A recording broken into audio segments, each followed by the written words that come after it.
മോദിയുടെ ഭരണം രാജ്യത്ത് തുടർച്ചയായ 12 വർഷത്തിലേക്ക് കടക്കുന്നു. ഇക്കാലം അത്രയും രാജ്യത്തെ ആഭ്യന്തരമായും അന്തർദേശീയ തലത്തിലും കടുത്ത പ്രതിസന്ധിയിൽ എത്തിക്കുകയായിരുന്നു മോദി എന്നതാണ് പ്രതിപക്ഷ പാർട്ടികൾ ഒന്നടങ്കം പറയുന്നത്. ഇത് വിശകലനം ചെയ്തുകൊണ്ട് മൂഡ് ഓഫ് നേഷൻ നടത്തിയ ഒരു പഠനം ഇപ്പോൾ രാജ്യത്ത് ചർച്ചയാവുകയാണ്.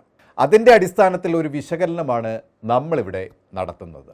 വർദ്ധിച്ചു വരുന്ന തൊഴിലില്ലായ്മ, സാമ്പത്തിക അസ്ഥിരത, സർക്കാർ തീരുമാനങ്ങളും നയങ്ങളും ബിസിനസ് താൽപ്പര്യങ്ങൾക്ക് അനുകൂലമാക്കൽ എന്നിവയെക്കുറിച്ചുള്ള ജനങ്ങളുടെ ആഴത്തിലുള്ള ഉത്കണ്ഠകളും വ്യാപകമായ ആശങ്കകളും സർവേ വെളിപ്പെടുത്തുന്നു. തൊഴിലില്ലായ്മയെക്കുറിച്ചുള്ള വർദ്ധിച്ചു വരുന്ന ആശങ്കകൾ സർവേയിൽ പങ്കെടുത്ത 4/3 ഭാഗമോ അതിൽ കൂടുതലോ പേർ തൊഴിലില്ലായ്മ പ്രശ്നങ്ങൾ വളരെ ഗുരുതരമോ അല്ലെങ്കിൽ അല്പം ഗുരുതരമോ ആണെന്നാണ് വെളിപ്പെടുത്തുന്നത്. 55% ആളുകളും തൊഴിലില്ലായ്മയെ വളരെ ഗുരുതരമായി കാണുന്നു. മറ്റൊരു 21% പേർ അത് ഏറെക്കുറെ ഗുരുതരമാണ് എന്ന് കരുതുന്നു. മോദിക്കാലത്തെ 25 വലിയ പരാജയങ്ങൾ രാജ്യത്തെ തകർച്ചയുടെ പടുകുഴിയിലാക്കിയെന്നാണ് കണ്ടെത്തൽ. ഒന്നാമതായി അമിത്ഷായുടെ ബാബാ സാഹേബ് അംബേദ്കറെ അപമാനിച്ചത്, മഹാത്മാഗാന്ധിയെ അപമാനിച്ചത്. രണ്ടാമതായി 18 വലിയ തീവ്രവാദി ആക്രമണം, 55 ജവാന്മാരും അനേക ജനങ്ങളും കൊല്ലപ്പെട്ടു, 53 പേർക്ക് കടുത്ത പരിക്ക്. പഹൽഗാമിലും ഡൽഹിയിലും തീവ്രവാദികൾ നടത്തിയ ബോംബ് സ്ഫോടനങ്ങൾ, മരണങ്ങൾ.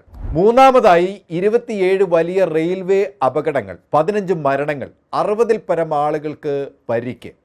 4 അടിസ്ഥാന സൗകര്യങ്ങളുടെ തകർച്ച മൂലം കുട്ടികളുടെ മരണവും മുതിർന്ന 22 ആളുകളുടെ മരണവും. അഞ്ചാമതായി ഡൽഹി റെയിൽവേ സ്റ്റേഷനിലെ തിക്കിലും തിരക്കിലും പെട്ട് 18 ആളുകളുടെ മരണം.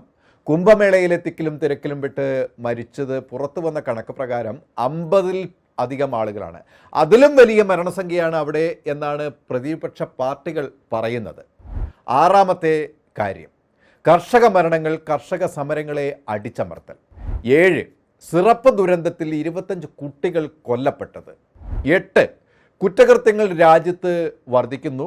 കുട്ടികൾക്ക് നേരെ, സ്ത്രീകൾക്ക് നേരെ, നിർധനർക്ക് നേരെ, ദളിതർക്ക് നേരെ, ന്യൂനപക്ഷങ്ങൾക്ക് നേരെ കുറ്റകൃത്യങ്ങൾ വൻതോതിലാണ് ഇന്ത്യയിൽ വർദ്ധിച്ചുകൊണ്ടിരിക്കുന്നത്. 9 വംശീയ ആക്രമണങ്ങൾ, അവർണർക്ക് നേരെ, ക്രിസ്ത്യൻ, മുസ്ലിം തുടങ്ങിയ ന്യൂനപക്ഷങ്ങൾക്ക് നേരെ ഛത്തീസ്ഗഡ്, നാഗപ്പൂർ, മൂർഷിദാബാദ്, കഥക്, സാംബാൽ തുടങ്ങിയ ഇടങ്ങൾ ഉദാഹരണം മാത്രം. 10 70-ൽ പരം പരീക്ഷാ ഉത്തരക്കടലാസ് ചോർച്ച. 11 തീരുവ യുദ്ധം, അമേരിക്കൻ മെക്സിക്കൻ തീരുമാനങ്ങളിൽ കൈക്കൊണ്ട നിലപാടുകൾ.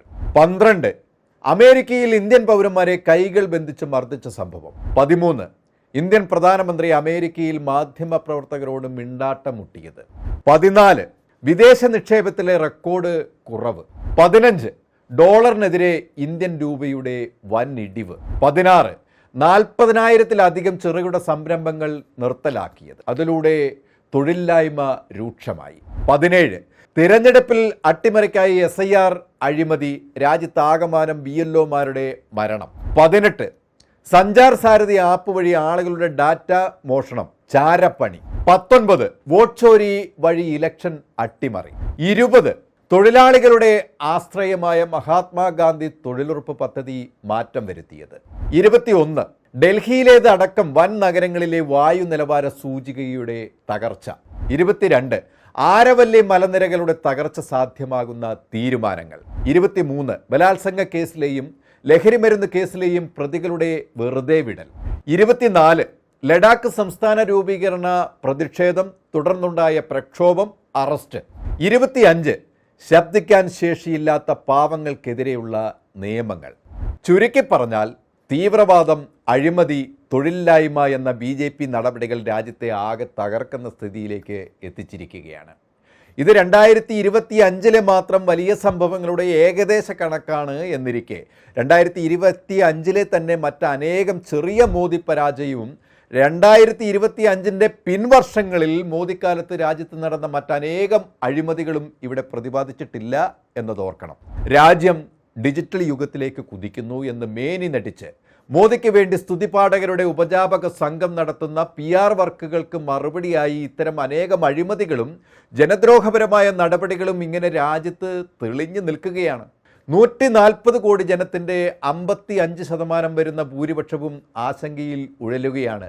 വർദ്ധിച്ചു വരുന്ന തൊഴിലില്ലായ്മ തന്നെയാണ് അവരുടെ ഏറ്റവും വലിയ ആശങ്കയും. രാജ്യത്തിൻ്റെ വടക്ക് കിഴക്കൻ മേഖലകളിലെ ഭൂരിഭാഗം നിവാസികളും തൊഴിലില്ലായ്മയെ വളരെ ഗുരുതരമായ പ്രശ്നമായി കണക്കാക്കുന്നു. 64% ആളുകളും 60% ആളുകളും ഈ ആശങ്ക പ്രകടിപ്പിക്കുന്നുണ്ട്.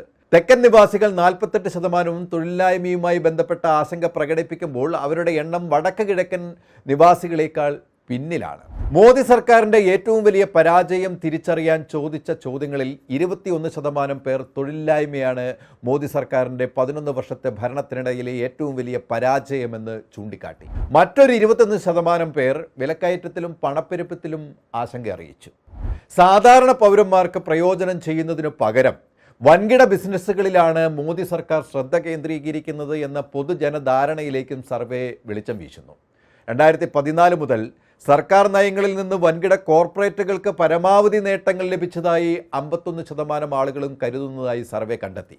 ഗവൺമെൻറ്റിൻ്റെ അന്വേഷണ സംഘടനകളുടെ വിന്യാസത്തെ പൗരന്മാർ എങ്ങനെ കാണുന്നുവെന്ന ഈ ഗവേഷണം വിശകലനം ചെയ്തുകൊണ്ട് നമ്മളോട് സംസാരിക്കുകയാണ്.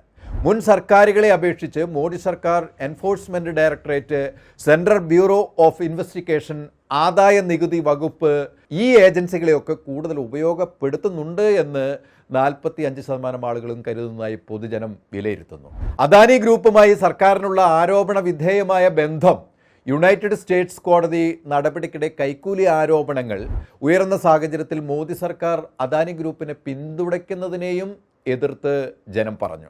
ഈ പ്രസ്താവനയോട് 49% പേർ യോജിച്ചു സർക്കാർ കമ്പനിയെ സംരക്ഷിക്കുന്നുവെന്ന് പ്രതികരിച്ച് വോട്ട് ചെയ്യുകയുണ്ടായി.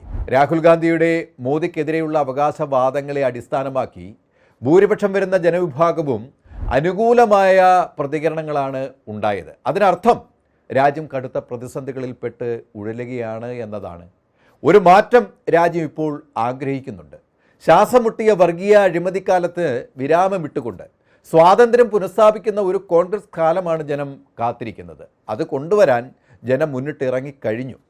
കൂടുതൽ വാർത്തകൾക്കും വിശേഷങ്ങൾക്കും ഞങ്ങളുടെ channel like, share and subscribe ചെയ്യുക. കൂടാതെ സബ്സ്ക്രൈബ് ബട്ടണിലെ ബെൽ ഐക്കൺ എനേബിൾ ചെയ്യാനും മറക്കരുത്.